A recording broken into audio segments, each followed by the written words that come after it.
नमस्कार, मी प्रशांत कदम. पुन्हा एकदा पवार विरुद्ध पवार विधानसभा निवडणुकीतली सर्वात घमासान लढाई काल निश्चित झालेली आहे. बारामतीमधून अजित पवार यांच्या विरोधात उमेदवार असतील युगेंद्र पवार, अजित पवारांचे सख्खे पुतणे. त्यामुळं लोकसभा निवडणुकीच्या वेळी जे झालं, अजित पवारांच्या उमेदवाराचा पराभव झाला. आता विधानसभेला नेमकं काय होणार, या घरातल्या लढाईच्या पाठीमागं नेमकं राजकारण काय आहे, शरद पवारांच्या डोक्यामध्ये नेमकं काय आहे आणि हाच उमेदवार त्यांनी नेमका का दिला, याच्यातून पवार फॅमिलीतलं आणि एकूणच राष्ट्रवादीचं पुढचं राजकारण कसं बदलणार आहे हे नीट समजून घेणं आवश्यक आहे. सगळ्यात पहिल्यांदा तर एक गोष्ट लक्षात घ्या की लोकसभा निवडणुकीच्या वेळची जी घरातली फाईट होती, सुप्रिया सुळे विरुद्ध सुनेत्रा पवार, ही भाजपला व्हावी असं जास्त वाटत होतं. कारण पवार हा ब्रँड एकमेकांच्यामध्ये आरोप प्रत्यारोप करून एकमेकांमध्ये लढूनच तो क्षीण व्हावा या हेतूनं उमेदवार घरातला असावा. म्हणजे सुप्रिया सुळेंच्या विरोधात उमेदवार दिल्यानंतर तो जिंकेल अशी आशा काही भाजपला नसावी. अजितदादांना सुद्धा त्याची कल्पना असणार, पण तरीसुद्धा हा घरातला उमेदवार देण्यात आला. याचं कारण ते होतं की तो म्हणजे घरातली लढाई होऊन हा हेतू साध्य व्हावा. आता काल जी निश्चित झालेली आहे उमेदवारी, त्याच्यामध्ये मात्र ही शरद पवारांची इच्छा आहे आणि घरातली फाईट व्हावी हे एक प्रकारे आता त्यांनी ठरवल्याचं दिसतं आहे. त्यामुळं लोकसभा आणि विधानसभेतला सगळ्यात पहिला मूलभूत फरक हा आहे. दुसरीकडं एक गोष्ट लक्षात घ्या की अजित पवार हे मागच्या वेळी राज्यामध्ये सर्वाधिक मताधिक्यानं निवडून आलेले आहेत. मागच्या विधानसभा निवडणुकीला त्यांच्या विरोधात गोपीचंद पडळकर होते आणि त्यांना साधारणपणे 30,000 मतं फक्त मिळालेली होती. अजित पवारांना जवळपास 1,92,000 मतं मिळालेली होती. म्हणजे जवळपास 1,60,000चं त्यांचं मताधिक्यच होतं. राज्यातलं सर्वात मोठ्या मताधिक्यांपैकी हे एक होतं. आणि अजित पवारांच्या विरोधातले सगळे उमेदवार हे त्यांचं डिपॉझिट जप्त करण्याची नामुष्की त्यांच्यावर आली होती. आता अजून एक आकडेवारी इंटरेस्टिंग आहे. आत्ता परवाची जी लोकसभा निवडणूक झाली, सुप्रिया सुळे विरुद्ध सुनेत्रा पवार, त्याच्यामधलं चित्र विधानसभेत काय होतं बारामतीच्या, तर तिथे सुप्रिया सुळेंना मतं मिळालेली होती 1,43,000 आणि सुनेत्रा पवारांना मतं मिळालेली होती 96,560. म्हणजे सुप्रिया सुळेंचं लीड हे 47,381चं होतं. म्हणजे आता या दोन आकड्यांमधली ही लढाई असणार आहे हे नीट लक्षात घ्या. अजित पवारांचं मागच्या विधानसभेतलं लीड हे जवळपास 1.5 लाखाचं होतं आणि आता या घरातल्या लढाईच्या वेळी सुप्रिया सुळेंचं लीड जे आहे बारामती मतदारसंघामध्ये ते 47,381 होतं. अर्थात या आकड्यांच्या मध्ये नंतर राजकारण घरातलं बरंच बदललेलं आहे.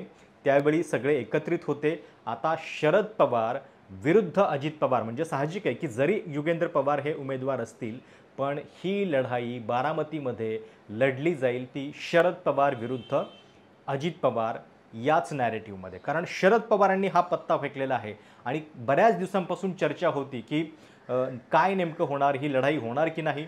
लोकसभा निवडणूक झाल्यानंतरच हे दिसू लागलेलं होतं की बऱ्याच कार्यक्रमांमध्ये शरद पवार हे युगेंद्र पवारांना सोबत घेऊन वावरत होते. त्यांचा राजकीय म्हणजे सार्वजनिक जीवनातला वावर जो आहे तो वाढत चाललेला होता आणि तिथंच या लढतीची कुणकुण जी आहे ती लागलेली होती. अर्थात लोकसभेनंतर अजित पवारांचं वागणं किती बदललेलं आहे हे पण लक्षात घ्या. अजित पवारांनी जाहीरपणे हे सांगितलं की घरामधला उमेदवार देणं ही आपली चूक होती. म्हणजे आता या विधानसभा निवडणुकीमध्ये पण नेमका निकाल काय लागेल त्याच्याबद्दल अनेकांचे वेगवेगळे अंदाज आहेत, पण प्रचार मात्र खूप इंटरेस्टिंग होणार आहे आणि अजित पवार या प्रचारामध्ये काय बोलतात हे पण आपल्याला बघावं लागेल. कारण मागच्या लोकसभा निवडणुकीच्या प्रचारामध्ये त्यांनी बऱ्याच गोष्टी काढलेल्या होत्या. शरद पवारांचं वय काढलेलं होतं. बऱ्याच ठिकाणी कार्यकर्त्यांना वेगवेगळ्या पद्धतीने इशारे पण दिलेले होते आणि भावनिक करतील असं म्हणत अजित पवारांचीच भावनिक विधानं जी आहेत ती अधिक होताना आपण बघितलेली होती. शरद पवार मात्र या सगळ्यामध्ये भावनिक झालेले नव्हते. शेवटच्या सभेमध्ये रोहित पवारांच्या डोळ्यात अश्रू आलेले होते, पण स्वतः शरद पवार मात्र इमोशनल झालेले नव्हते. त्यामुळं आता या विधानसभा निवडणुकीमध्ये नेमकं काय होतंय, अनेकांना असंही वाटतंय की बारामतीकरांचा हा पॅटर्न आहे लोकसभेला ताई आणि विधानसभेला दादा. म्हणजे ज्या लोकांनी मागच्या वेळी म्हणजे ते अजित पवारांचे जवळचे असतील त्यांनी पण हे सांगितलं की हे अशा पद्धतीचं एक नॅरेटिव्ह जे आहे, म्हणजे लोकसभेला सुद्धा ते मान्य करत होते की ताईंचा विजय होईल म्हणून. आता विधानसभेचा प्रश्न आहे. लक्षात घ्या की पक्षाचे अध्यक्ष म्हणून किंवा पक्ष स्थापन करण्यामध्ये अजित पवारांची भूमिका याचं एक वेगळं मूल्यमापन राज्याची जनता करेलच, पण बारामतीकरांना त्यांचा आमदार म्हणून सुद्धा अजित पवारांचं मूल्यमापन या निवडणुकीत करायचं आहे. आणि लोकसभेनंतर अजित पवार वेगवेगळ्या मतदारसंघाची चाचपणी करतायत, ते बारामती सोडणार याची पण खूप चर्चा झालेली होती. अर्थात त्या बातम्यांमध्ये किती तथ्य होतं माहिती नाही, पण शिरूरमध्ये लढणार का, हडपसरमध्ये लढणार का, की रोहित पवारांच्या विरोधात तिकडे कर्जत जामखेडमध्ये जाणार, अशा चर्चा खूप झाल्या. आणि एक मधलं विधान तर तुम्ही आठवून बघा की अजित पवारांनी बारामतीकरांना कसं इमोशनली ब्लॅकमेल केलेलं होतं. म्हणजे एकदा बारामतीकरांना माझ्याशिवाय नवा आमदार जो आहे तो मिळाला पाहिजे, की जेणेकरून त्यांना माझी आणि त्याची कारकीर्द जी आहे ती थोडीशी बघता येईल, असं ते म्हणालेले होते. आता हे विधान म्हणजे काही बारामती सोडण्याचं लक्षण नव्हतं. हे विधान हे इमोशनली ब्लॅकमेल करण्याचं, लोकांना सांगण्याचं की बघा मी तुमच्यासाठी इतकं केलेलं आहे आणि माझ्या कामाची तुलना म्हणजे मी सोडून गेल्यानंतर काय होईल. म्हणजे हे अशा पद्धतीच्या इमोशनल ब्लॅकमेलिंगच्या धमक्या ज्या आहेत त्या प्रियकर आणि प्रेयसीमध्ये होत असतात. ते अजित पवारांनी बारामतीकरांच्या बाबतीत केलेलं होतं. करांना कोणतरी मी सोडून आमदार मिळाला पाहिजे आणि मग एक मिनिट, मग तुम्ही माझी 91 ते 2024च्या माझ्या कारकिर्दीची तुलना करा आणि त्याच्यामध्ये तुम्हाला काय ते खोटं नाही सांगत. कार्यकर्त्यांना नीट लक्षात घ्या, काय बघता बघता रस्ता न सांगता रस्ता होतोय. एक मिनिट न सांगता पिण्याच्या पाण्याच्या योजना होत आहेत करोड रुपयाच्या. आता किती कोटीच्या योजनेची कामं चाललीत माहिती आहे? 750 कोटी बारामती शहर सोडून. कशाला म्हणतात 750 कोटी? त्याच्यामध्ये ही जे काही रस्ते तुम्ही पूर्वी बारामतीचे रस्ते बघितलेले, आता कुठल्याही भागामध्ये गेल्यानंतर काही रस्ते राहिलेत, मी मान्य करतो की काही राहिले, ते कसे करायचे काय करायचे ते बघू आपण. आता अजून एक गोष्ट लक्षात घ्या की युगेंद्र पवारांच्या निमित्तानं अजून एक पवार राजकारणामध्ये आलेला आहे. म्हणजे आत्ता या घडीला पवार कुटुंबामध्ये 3 खासदार आहेत. स्वतः शरद पवार, सुप्रिया सुळे आणि सोबतच सुनेत्रा पवार या राज्यसभेतून गेलेले आहेत. अजित पवार हे आत्ता विद्यमान आमदार होते, रोहित पवार हे पण आमदार होते. म्हणजे एकाच कुटुंबामधले 5 जण हे लोकप्रतिनिधी आहेत आणि आता 6वा पवार जो आहे तो मैदानात आलेला आहे. अजून एक गोष्ट लक्षात घ्या की शरद पवार हे स्वतःला निवडणुकीची खात्री विजयाची असल्याशिवाय मैदानात उतरत नाहीत. हा इतिहास आहे.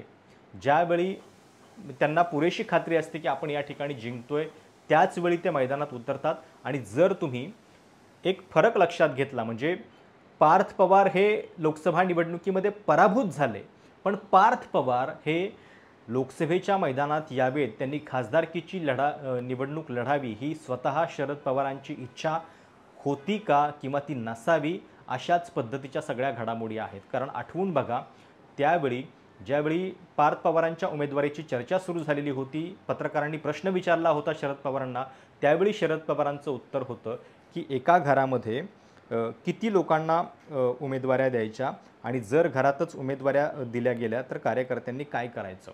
त्यावेळी शरद पवार माढ्यातनं निवडणूक लढणार लोकसभेची अशी चर्चा होती, पण त्यांनी ती लढवली नाही आणि मग नंतर पार्थ पवारांना इकडची उमेदवारी जी आहे मावळची ती मिळालेली होती.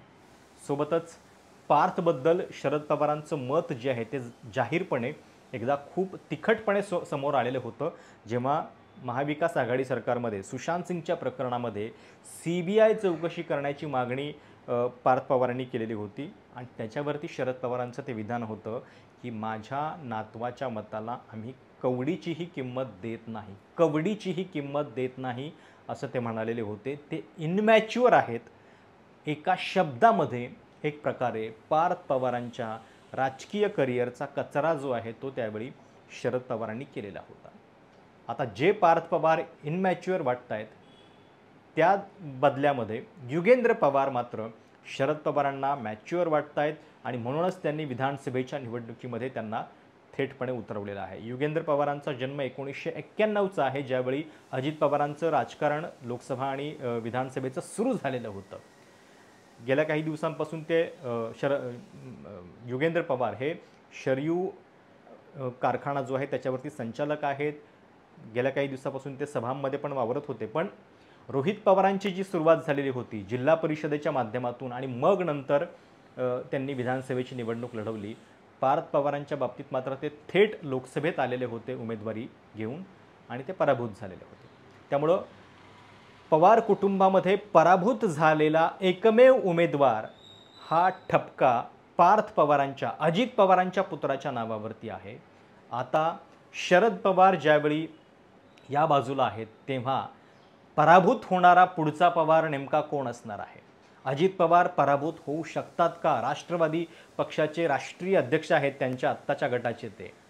आणि जर युगेंद्र पवारांचा पराभव झाला तर तो केवळ युगेंद्र पवारांचा पराभव नसेल, शरद पवारांनी दिलेल्या उमेदवाराचा पराभव असेल. आणि त्यामुळं हे नॅरेटिव्ह जे आहे म्हणजे याची चाचपणी याची सगळी आखणी जी आहे ती शरद पवारांच्या मनामध्ये सुद्धा असणार. आणि जर पराभव होणार आहे हे माहिती असून सुद्धा जर त्यांनी उमेदवार दिला असेल तर त्याची कारणं काय असू शकतात? अनेकांचं मत कदाचित हे पण आहे की बारामतीमध्ये नवीन नेतृत्व तयार होण्यापेक्षा एक पुढचा पवारच या निमित्तानं त्यांनी मैदानात आणलेला आहे. त्यामुळं ही लढाई जी आहे ती खूप महत्त्वाची होणार, याच्यामध्ये काही शंका नाही आहे. अजित पवार गेल्या काही दिवसांपासून पूर्णपणे शरद पवारांच्यावरती टीका करणं टाळतायत, आपल्या चुका कबूल करतायत. एक प्रकारे त्यांना देखील या लढतीची कल्पना आलेली असावी म्हणूनच त्यांनी आधीच एक सिंपथी जी आहे ती आपल्या बाजूनं तयार करण्याचा प्रयत्न केला आहे.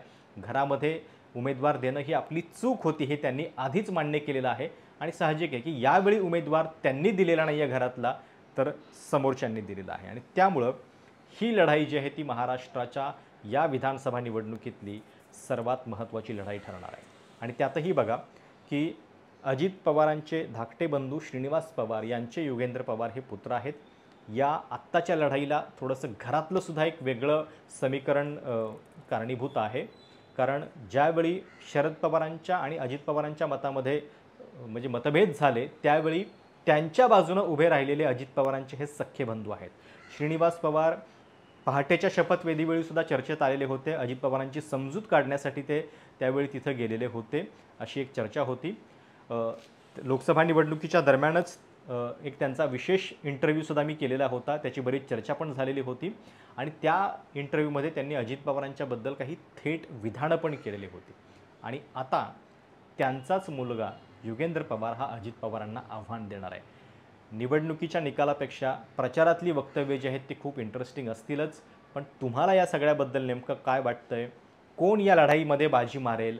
आणि हा उमेदवार देण्यापाठीमागं शरद पवारांच्या मनातलं कारण काय असू शकतं हे कमेंट्समध्ये कळवायला विसरू नका. या लढतीबद्दल लक्षवेधक लढत आहे, त्याच्याबद्दल वेगवेगळ्या अंगाने आपल्याला चर्चा करत राहावीच लागेल. पण तुर्तास आपण इथंच थांबूयात. कमेंट्स तुमच्या सगळ्यांचं स्वागत आहे आणि चॅनल सबस्क्राईब करायला विसरू नका. धन्यवाद.